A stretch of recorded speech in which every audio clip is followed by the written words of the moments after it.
Hi, I'm Carmen, And I'm Andrew. and we came together to share our experience as working on a disaster recovery team for Hurricane Harvey.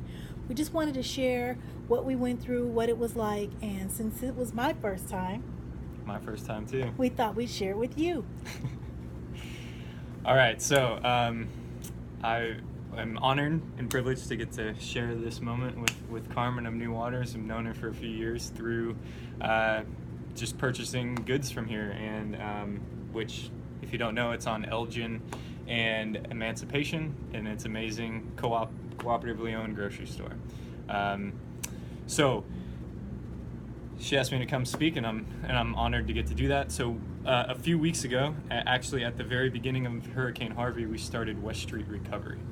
And when I say we, I say it was we are now an interracial organization. We have 4 folks of color, 3 black and 1 indigenous. We have several women on our team. We have GLBTQ identifying folks on our team. And we are actively trying to support other organizations that are doing this work, because there's a lot of great organizations doing this work. So we got started by just putting a call out. We're currently living in the near North Side 5th Ward area, and when the floodwaters hit, we headed over to Kashmir Gardens because the water was high in our neighborhood, but it wasn't getting in the homes. So we biked over, me and my 2 roommates, Leah and Jess, biked over and saw that the waters are pretty high over there.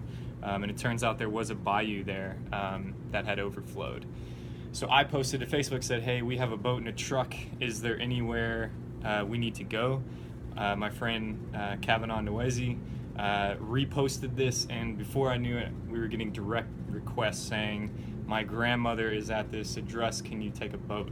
And so we did. We drove the truck through some floodwaters, and Leah and I kayaked 2 miles to Miss Vera's house, and she was there and very reluctant when she saw just a little kayak. It was like, I don't know if this is, I thought you were bringing the truck the whole way.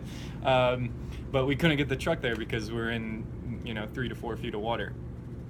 So she was very courageous and rowed back with Leah while I walked back through the floodwaters, and thus was born West Street Recovery.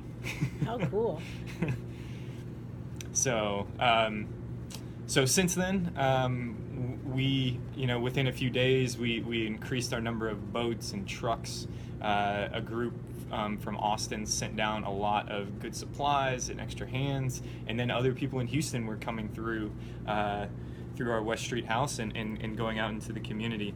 And just to point out that this is one story of many. You've probably seen them out there. A lot of groups have been doing this work, and it's been so renewing and energizing to see Houston show up for its neighbors like this.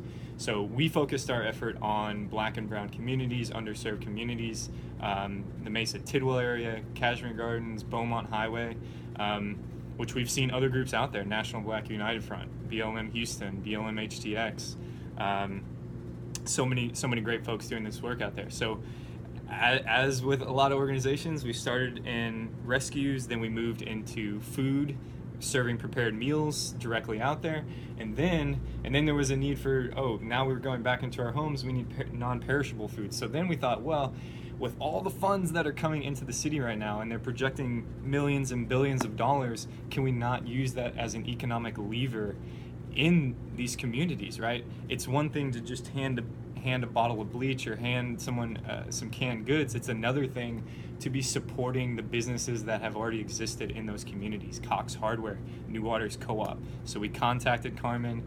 We said, can we open a line of credit at your store?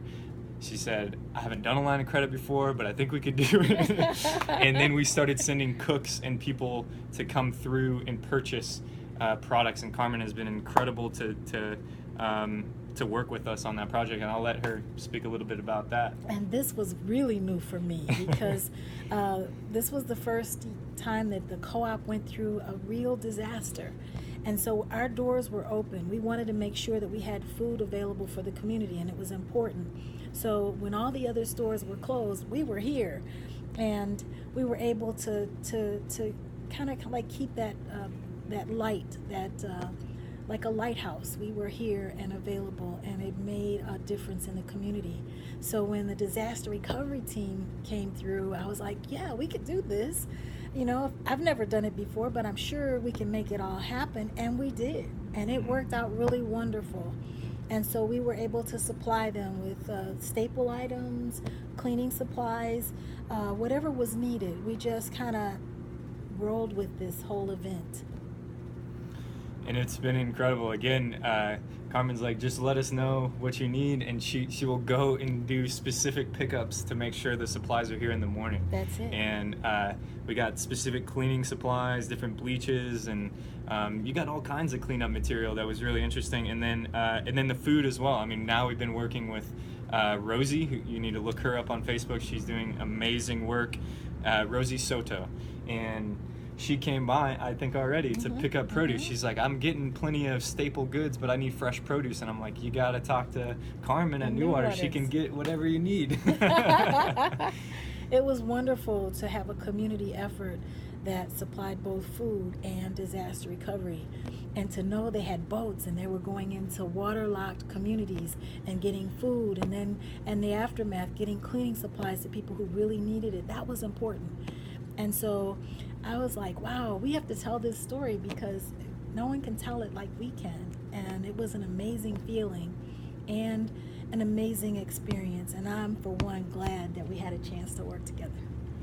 It's been a real honor. And thank you for this time. And thank you. Thanks to all of you.